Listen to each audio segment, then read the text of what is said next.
one of the big perks about covering the White House and covering a president of the United States is you get to travel, because presidents go all over the country, they travel all around the world. And that's one thing I've enjoyed a lot on this beat, is just traveling to places that I probably would never have visited on my own, or maybe I wouldn't have gotten to those places as soon as I did by virtue of being on the beat.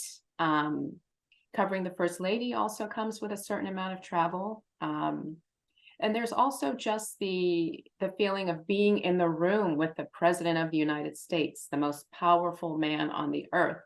And you're representing an organization, a news organization, and you are going to want to try to ask the president a question. Your heart is fluttering, you're taking deep breaths, trying to wait for the moment to shout your question or to get him to notice you so you can ask your question.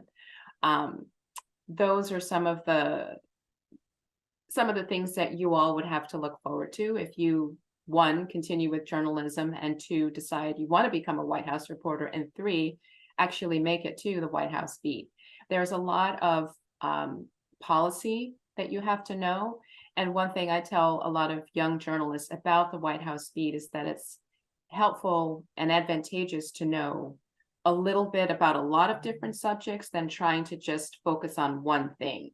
Because if you're at an organization like Associated Press or the New York Times, or an organization that does more fulsome coverage of the White House, you can be writing about one thing one day, and then the next day you're writing about something that's totally opposite. But you have to know enough about all the things that are going on and able to be able to write intelligently and with a little bit of authority and confidence, and to sound like you know what you're talking about. One of the things that I admire a lot about younger journalists these days is that you all come to journalism and what you're doing with a lot of confidence, way more self-confidence than I had when I started out.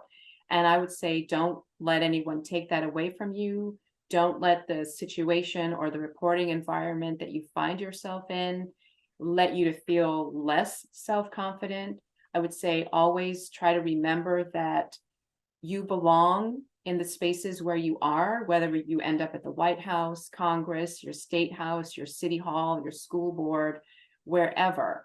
And above all, I would say, keep in mind that what we do, we are the only profession that is mentioned in the United States Constitution, the First Amendment. And I would just say to all of you, stand your ground.